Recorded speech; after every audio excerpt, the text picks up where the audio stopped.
जिन 4 लोगों में बैठकर आप दूसरों की बुराई करते हैं, यकीन मानिए आपके जाते ही वहां पर आपकी बुराई होना शुरू हो जाएगी।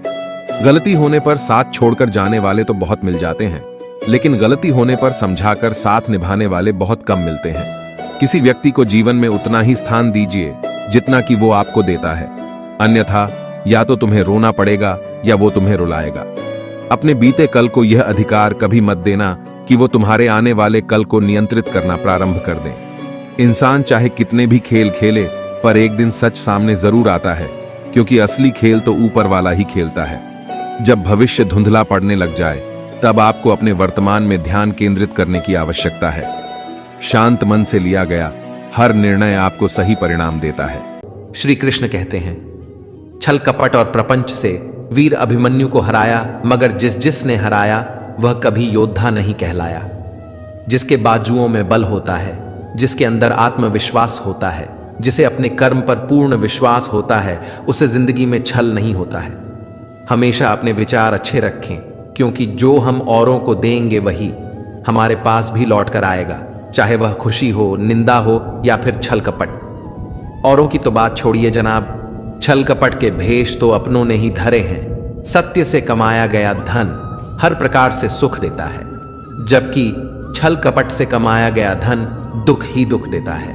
वो नासमझ नहीं, थोड़ा परेशान है, दुनिया के छल कपट को देखकर हैरान है। संघर्ष बाप से, संस्कार माँ से और भरोसा दोस्त से सीखना चाहिए। बाकी छल कपट करना तो दुनिया सिखाई ही देती है।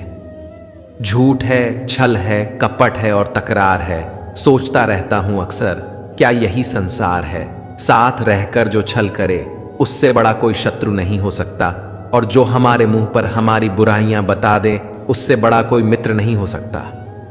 साथ रहकर जो करे छल, धोखा दे, चुगली करे, इसी पल छोड़ दो उसका साथ अगर होना हो आपको सफल। जिसने किसी मासूम को प्यार में छला है, वो अपनी जिंदगी के दुखाग्नि में जला है। मन अगर छल कपट से भरा रहेगा तो फिर वह कैसे भगवान का घर बनेगा? जिंदगी में चाहे कोई कितना ही बड़ा शतरंज का खिलाड़ी हो, छल करने वाले व्यक्ति की अंत में मात होती है। दिव्यता केवल शक्तिशाली होने में नहीं, बल्कि दूसरों में शक्ति जागृत करने में है। जब लोग आपकी बुराई करें तो परेशान ना हो, क्योंकि वो लोग आपको महत्व देने का कोई और तरीका नहीं जानते। सबसे इस तरह का व्यवहार कीजिए कि कोई आपके बारे में बुरा भी कहे तो कोई उस पर विश्वास ना करे। जो होता है अच्छे के लिए होता है। कभी कभी विपरीत परिस्थितियां हमारी वर्तमान स्थिति को अच्छा करने के लिए आती है। मन चंचल होता है, यह इधर उधर भागता है और किसी भी कार्य की एकाग्रता का दुश्मन है। लेकिन यदि यह व्यक्ति के बस में हो जाए तो इससे अच्छा कोई मित्र नहीं। इसीलिए मन को एकाग्र करना जरूरी है, और मन को एकाग्र करने के लिए बस थोड़े से प्रयास और अभ्यास की जरूरत होती है। भगवान कहते हैं, मेरे लिए ना कोई घृणित है, ना कोई मित्र, ना ही कोई प्रिय है, ना ही कोई निर्धन है, ना ही कोई धनी है। बस जो भक्ति भाव के साथ मुझे याद करते हैं, मैं उनका हूं और वह मेरे। श्री कृष्ण कहते हैं, वह किसी के भाग्य के निर्माता नहीं है। व्यक्ति खुद ही अपना भाग्य लिखता है। आप जैसा बीज बोएंगे आप वैसा ही फसल काटेंगे। आप जैसा कर्म करेंगे आपको वैसे ही परिणाम मिलेंगे। यदि विद्यार्थी मन लगाकर पढ़ाई करेंगे तो परीक्षा में सफल होंगे। इसीलिए हर व्यक्ति का भाग्य भी तभी बदलेगा जब वो अपना कर्म करेगा। जिसके बाजुओं में पौरुष होता है, जिसके अंदर आत्मविश्वास होता है, जिसे अपने कर्म पर पूर्ण विश्वास होता है, उससे जिंदगी में छल नहीं होता है। जिंदगी में चाहे कोई कितना ही बड़ा शतरंज का खिलाड़ी हो, छल करने वाले व्यक्ति की अंत में मात होती है। विश्वास किसी पर इतना करो कि वो तुम्हारे साथ छल करते समय खुद को ही दोषी समझे और खुद को बदलने की कोशिश करे। धर्म और संदेह से परे, जब भगवान आपसे प्यार करते हैं तो आप हर चीज से प्यार करते हैं। श्री कृष्ण कहते हैं, कभी खेत में किसी किसान को खेती करते देखा है? वो उसे सजाता है, उसमें जो होता है उसकी पशु पक्षियों से खेत की फसल की रक्षा करते हैं। परंतु एक बात का वो सबसे विशेष ध्यान रखता है कि कहीं खेत में खरपतवार ना हो जाए, क्योंकि एक खरपतवार खेत की सारी फसल को नष्ट कर सकती है। ठीक उसी प्रकार यदि वंश की कोई संतान खोटी निकल जाती है तो वो वंश का सर्वनाश कर देती है। इसीलिए संतान के लालन पालन में विशेष ध्यान देना आवश्यक होता है, क्योंकि संतान वो फसल होती है जो वंश के आने वाले समय को महान बना सकती है या फिर वंश का पतन कर सकती है। श्री कृष्ण कहते हैं, व्यक्ति को सदैव बुराई से बचकर रहना चाहिए। अगर कोई बुरा कर्म करता है तो वह कर्म आपको अपने जीवन में ही भोगना पड़ता है। जिस प्रकार बछड़ा झुंड में भी अपनी मां को ढूंढ लेता है, वैसे ही कर्म का फल आपको हजारों की भीड़ में भी ढूंढ लेगा। ईश्वर कण कण में निवास करते हैं। छोटे से छोटे जीव के हृदय में ईश्वर का वास होता है। उस जीव को कष्ट का अनुभव होना ईश्वर को कष्ट का अनुभव कराता है। अर्थात किसी जीव को कष्ट देकर आप अपने ईश्वर को खुश कैसे देख सकते हैं? छल करोगे तो छल मिलेगा, आज नहीं तो कल मिलेगा। अगर जियोगे जिंदगी सच्चाई से तो सुकून हर पल मिलेगा।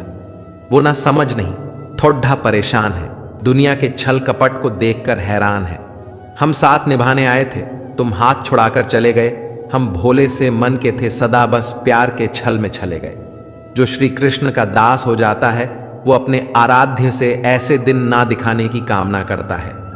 जब उसमें गुरु आ जाए तो अपने कृष्ण का सेवक बनकर ही जीवन सफल बनाना चाहता है। जो व्यक्ति सदैव हंसता खेलता मुस्कुराता रहता हो, अगर वो अपने स्वभाव से भिन्न हो जाए, अर्थात चुप गुमसुम उदास रहने लगे, तो समझना उसके हृदय में एक दर्द है। उस दर्द ने उसे कमजोर बना दिया है, जिससे व्यक्ति के पास संपूर्ण धन दौलत ऐश्वर्य वैभव सब है, मगर संतुष्टि नहीं है। उस धन दौलत का कोई अर्थ नहीं है, क्योंकि वह व्यक्ति सदैव असंतुष्टि की स्थिति में रहता है। जिसके पास संतुष्टि है वह थोड़े में भी संतुष्ट रहता है। जब आप कोई बुरा कार्य करते हो या अच्छा कार्य करते हैं, आपको लगता है कोई देख नहीं रहा है, लेकिन आप यह क्यों भूल जाते हैं, आप जो भी कुछ कर रहे हैं भगवान की दृष्टि सदैव आप पर बनी हुई है। इसीलिए आप यह न समझें कि आप अकेले हैं, भगवान सदैव आपके साथ होते हैं। कहते हैं, मन के हारे हार है और मन की जीते जीत, अर्थात जिस प्रकार सकारात्मक विचारों से सफलता मिलती है, उसी प्रकार नकारात्मक विचार असफलता के मार्ग की ओर अग्रसर करते हैं। क्योंकि जैसा हम सोचते हैं वैसा ही हम बन जाते हैं, और अपने विचारों के माध्यम से ही हमें नकारात्मक और सकारात्मक परिणाम मिलते हैं। इसीलिए अपनी सोच को हमेशा सकारात्मक रखें। मनुष्य ही एक ऐसा प्राणी है जो कर्म करता है, इसलिए कर्म करना प्रत्येक व्यक्ति का धर्म भी है। धर्म करने वाला व्यक्ति ही कर्मवीर कहलाता है। इसीलिए कर्म करते रहना खाली बैठे रहने से बेहतर होता है। श्री कृष्ण कहते हैं, अगर आपको याद ही नहीं कि गुच्छे की कौन सी चाबी ताले को खोल सकती है, फिर भी आप लगातार ताले को खोलने का प्रयास करते रहते हैं, फिर भी वो ताला नहीं खुलता है। अधिकतर लोग ऐसी परिस्थिति में अपनी आशा खो बैठते हैं। उन्हें लगता है कहीं चाबी खो गई है और क्रोधित हो उठते हैं, परंतु उस समय धैर्य रखें, क्योंकि गुच्छे की अंतिम चाबी ताला खोल सकती है। कुल्हाड़ी का अंतिम प्रहार वृक्षों को काट कर गिरा देता है, परंतु क्या सत्य में कुल्हाड़ी का अंतिम प्रहार वृक्षों को काट कर गिरा देता है? आपको आपका लक्ष्य दिला देता है? नहीं, आपका निरंतर प्रयास ही आपको सफलता दिलाता है। जब आपका मन निराश हो, अपने कार्यों में दोगुनी उत्साह से जुड़ जाए, क्योंकि अनावृत बहता जल ही कठोर चट्टान को काट सकता है। सफलता का मूल है परिश्रम, प्रयास और आशा। श्री कृष्ण कहते हैं, आपको पूरे धैर्य और भगवान पर विश्वास के साथ अपना जीवन निर्वाह करना चाहिए। लोग अक्सर सच कहने से बचते हैं या डरते हैं, पर सत्य कभी छुप नहीं सकता, ना ही कभी मिट सकता है। हम कितना भी छुपा ले, एक दिन सच तो उजागर हो ही जाएगा। इसीलिए जो बात सच पर आधारित हो, उसे कहने या मानने से कभी नहीं डरना चाहिए। लोग अपने शरीर को सुंदर बनाने में लगे रहते हैं, पर आत्मा की सुंदरता शरीर की सुंदरता से कहीं ज्यादा महत्वपूर्ण है। शरीर तो नश्वर है, मिट्टी से बना है और मिट्टी में ही मिल जाता है। पर आत्मा अमर है, इसलिए आत्मा की सुंदरता पर ध्यान दो।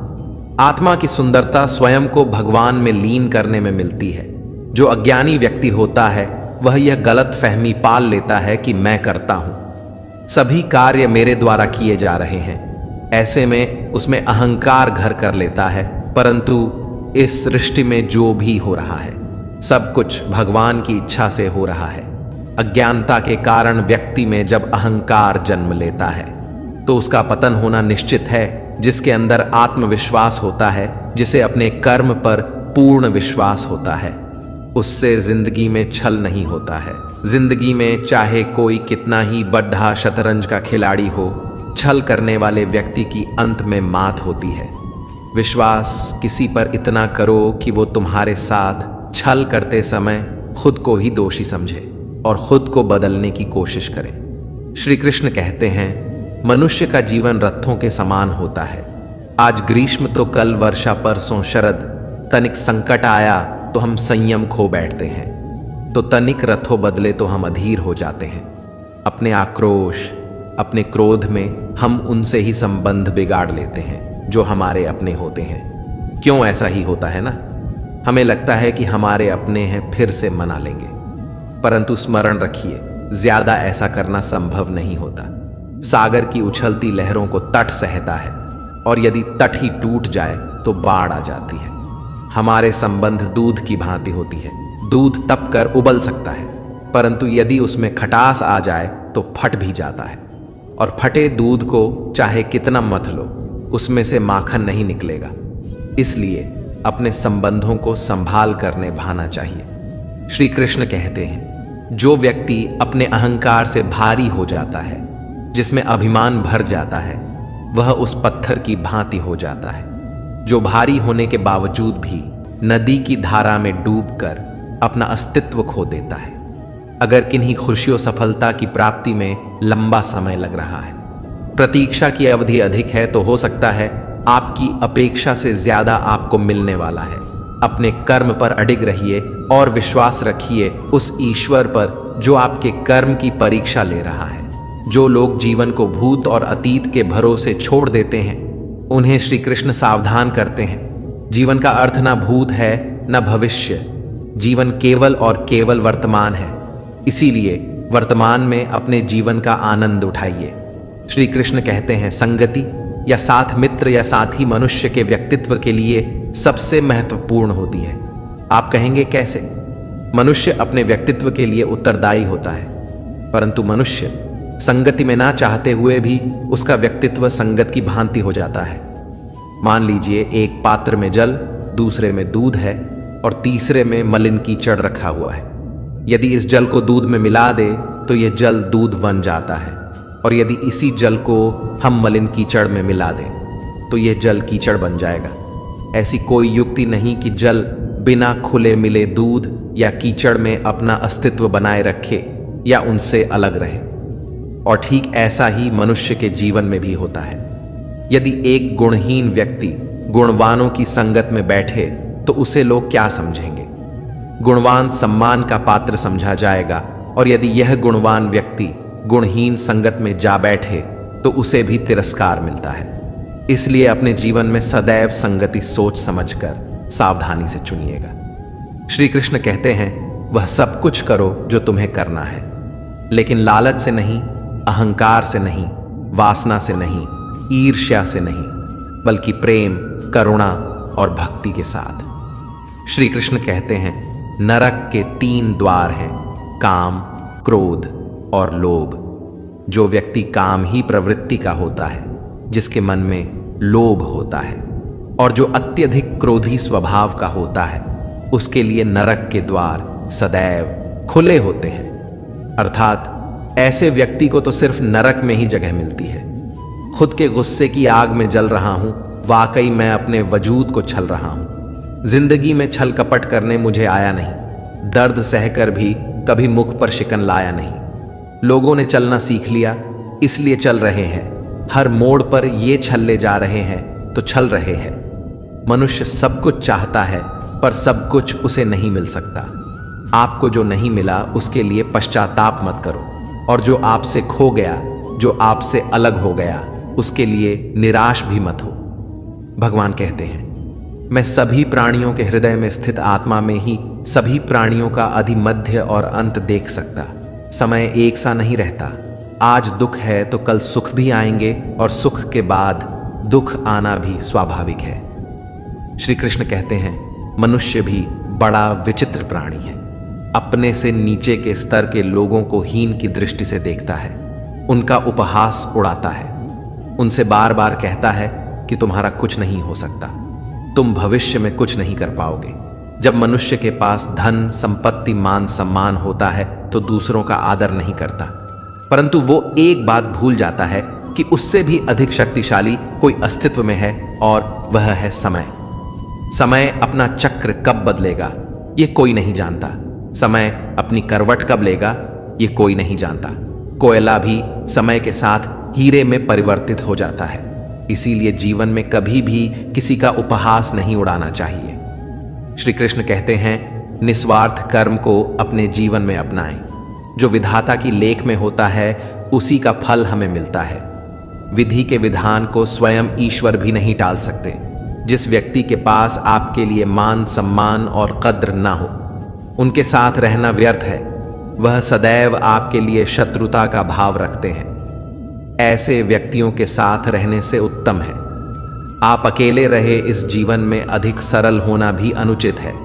जो सरल और सीधे स्वभाव का होता है, लोग उसका अनायास फायदा उठाते रहते हैं। अच्छी किस्मत के लोग थोड़ा भी बुरा होने पर भगवान को कोसते हैं और बुरी किस्मत के लोग थोड़ा भी अच्छा होने पर भगवान का स्मरण और धन्यवाद करते हैं। प्रभु अपने भक्तों की सदैव परीक्षा लेते रहते हैं। इस परीक्षा में भक्तों को अनेकों कष्टों का सामना करना पड़ता है। सामान्य लोग इसे अपना दुख मानकर पीछा छुड़ाते हैं, वहीं साधक तथा प्रेमी प्रभु की इच्छा समझकर उसका सामना करते हैं। जो लोग कहते हैं कि अपनों के आगे झुकने में कोई बुराई नहीं है, हम न बोले फिर भी वह सुन लेता है, इसलिए उसका नाम परमात्मा है। वह न बोले फिर भी हमें सुनाई दे, उसी का नाम श्रद्धा है। अगर कोई व्यक्ति शिक्षा से पहले संस्कार, व्यापार से पहले व्यवहार, भगवान से पहले माता पिता को पहचान लें तो जिंदगी में कभी कठिनाई नहीं आएगी। स्वार्थ संसार का एक ऐसा कुआं है जिसमें गिरकर निकल पाना बड़ा कठिन होता है। श्री कृष्ण कहते हैं, आपने चुंबक को तो देखा ही होगा, कैसे वह लोहे की ओर आकर आकर्षित होता है और कैसे वह लोहे को अपनी ओर आकर्षित करता है, क्योंकि उसके स्वभाव में ही आकर्षण है। हम सबके भीतर एक ऐसा ही चुंबक होता है, विचार का चुंबक, जो सदा ही अपने जैसे विचारों को आकर्षित करता है। हम जो बोलते हैं वही करते हैं, उसी प्रकार हम जो सोचते हैं वैसा ही पाते हैं। ईश्वर का नाम है तो उसे ईश्वर मिल जाता है, अर्थात फल हमारी सोच पर ही निर्भर करता है। इसलिए हमेशा सकारात्मक सोचिए।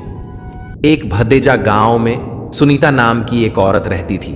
वो बेहद ही शांति स्वभाव की थी।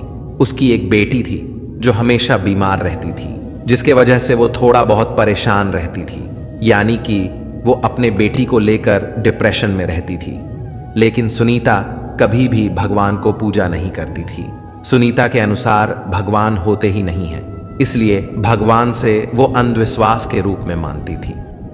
एक दिन की बात है कि सुनीता की बेटी बहुत ही ज्यादा बीमार हो जाती है। वो डॉक्टर के पास जाती है। डॉक्टर साहब तुरंत इसकी बेटी का इलाज करना शुरू कर देते हैं। जब डॉक्टर साहब इलाज करके वापस आते हैं तो बोलते हैं कि अब आपके बेटी का बच पाना मुश्किल है, अब हो सके तो भगवान ही बचा सकते हैं। हालांकि सुनीता तो ऐसी लड़की थी जो कभी भगवान को पूजा भी नहीं करती थी और न ही भगवान को मानती थी, तो आखिर सुनीता किस मुंह से भगवान से अपने बेटी के लिए आशीर्वाद मांगती। लेकिन यहाँ तो सुनीता अब बेहद ही बड़ी समस्या में फंस गई थी, क्योंकि इसकी बेटी अब भगवान के भरोसे ही थी। आखिरकार सुनीता हार मानकर हॉस्पिटल में मौजूद मंदिर के पास जाकर बैठ गई और भगवान से प्रार्थना करने लगी। सुनीता कई घंटे तक प्रार्थना करती रही, यहाँ तक कि वो भगवान से प्रार्थना करते हुए ये भी सोच रही थी कि मैं किस दुविधा में हूँ। जब डॉक्टर ने ना कह दिया तो आखिर ये भगवान की मूर्ति क्या हमारी बेटी को ठीक करेगी। कुछ समय बाद उधर से एक एक डॉक्टर दौड़ते हुए आई। मैडम आपकी बेटी को होश आ गई है, जाइए और जल्दी जाकर देखिए। फिर क्या? सुनीता दौड़ते हुई गई और अपने बेटी को गले लगा दी। तभी वहां पर मौजूद डॉक्टर ने बोला कि आपकी बेटी को तो भगवान ने ही बचाया है। अगर आप भगवान के पास जाकर पूजा नहीं करती तो ये बच्ची आज इस दुनिया में नहीं रहती। अगर आप शुक्रिया देना चाहते हैं तो भगवान को दीजिए। सुनीता दौड़ते हुए मंदिर के पास गई और भगवान के मूर्ति के पास लिपट गई और बोली, हे भगवान, मैंने तो सोचा था कि इस दुनिया में भगवान होते ही नहीं है, लेकिन आपने तो हमारी बेटी को ठीक कर दिया। आखिर मैं आपका कैसे एहसान चुकाऊंगा। इतना कहकर सुनीता अपने बेटी के पास चली गई। फाइनली इस कहानी से हमें ये सीख मिलती है दोस्त कि भगवान भी हमारी बीमारी ठीक कर सकते हैं, क्योंकि भगवान शांति के प्रतीक होते हैं और जहाँ शांति होती है और जो व्यक्ति शांति की पूजा करता है उसके घर में भी शांति आती है। जैसे कि सुनीता की बेटी के बीमारी को भगवान के सामने सुनीता ने पूजा की, तब उत्पन्न हुई शांति ने उसकी बेटी को ठीक कर दिया। अगर आप अपने जिंदगी में सफल होना चाहते हैं तो एक बात याद रखना, दुनिया का सबसे बड़ा मोटिवेशन शांति है। आपको बस शांत रहना है, जो भी काम करना है शांत होकर करना है, ज्यादा ओवर स्मार्ट नहीं बनना है। ठीक, फाइनली फिर से बोल रहा हूं कि शांति से काम करना और सपने देखना। एक दिन शोर के साथ साथ तारीफ भी आती है, इसलिए शांत रहना सीखो, क्योंकि भगवान भी शांति के प्रतीक हैं। लाइफ में कभी हार नहीं मानना चाहिए। इस संसार में सभी को दर्जा देना चाहिए, वो चाहे भगवान हो या डॉक्टर, क्योंकि सभी अपने अपने जगह खुश हैं। किसी भी कार्य को पूर्ण करने की दिशा में अगर आप आगे बढ़ रहे हैं तो उसे दृढ़ निश्चय के साथ कीजिए, चाहे कितनी भी मुश्किलें क्यों ना आए, चाहे कितनी बार भी असफलता का सामना क्यों ना करना पड़े। अपने सपने को पूरा करने की दिशा में तब तक प्रयास करते रहेंगे जब तक वो पूरे नहीं हो जाते हैं, अन्यथा समय निकल जाने के बाद ये रह जाएगा कि का मैंने थोड़ा प्रयास और किया होता। अपने सपनों को अधूरा मत रहने दीजिए। दृढ़ निश्चय और अथक प्रयास से उन्हें हकीकत में तब्दील करके ही दम लीजिए। श्री कृष्ण सदैव आपके साथ हैं। झाड़ू में जब तक बंधन होता है तब तक वह कचरे को साफ करता है। बंधन खुल जाने पर झाड़ू खुद कचरा बन जाता है। इसलिए हमेशा अपनों से बंधे रहिए, क्योंकि अनेकता में ही एकता है। दोस्तों, आगे बढ़ने से पहले आपसे यह विनती है कि अगर इस वीडियो से आपने कुछ भी सीखा तो वीडियो को लाइक दीजिए। चलिए आगे बढ़ते हैं। श्री कृष्ण कहते हैं, वह सपने सच नहीं होते जो सोते वक्त देखे जाते हैं। सपने वही सच होते हैं जिनके लिए आप सोना ही छोड़ देते हैं। नींद तो बचपन में आती थी, अब तो बस थक कर सो जाते हैं। जो कल था उसे भूल कर तो देखो, जो आज है उसे जी कर तो देखो। आने वाला पल खुद चल कर आएगा, कोशिश करके तो देखो। पछतावा अतीत नहीं बदल सकता और चिंता भविष्य नहीं संभाल सकती। इसलिए वर्तमान का आनंद लेना ही जीवन का सच्चा सुख है। स्वाद छोड़ दो तो शरीर को फायदा, और विवाद छोड़ दो तो संबंधों को फायदा। उसी तरह व्यर्थ चिंता छोड़ दो तो जीवन को फायदा। तो दोस्तों, यह वीडियो यहीं पर समाप्त होती है। आशा करते हैं कि आपने इस वीडियो से बहुत कुछ सीखा होगा। मिलते हैं एक नई वीडियो के माध्यम से। तब तक के लिए अपना ख्याल रखिएगा। जय श्री कृष्ण।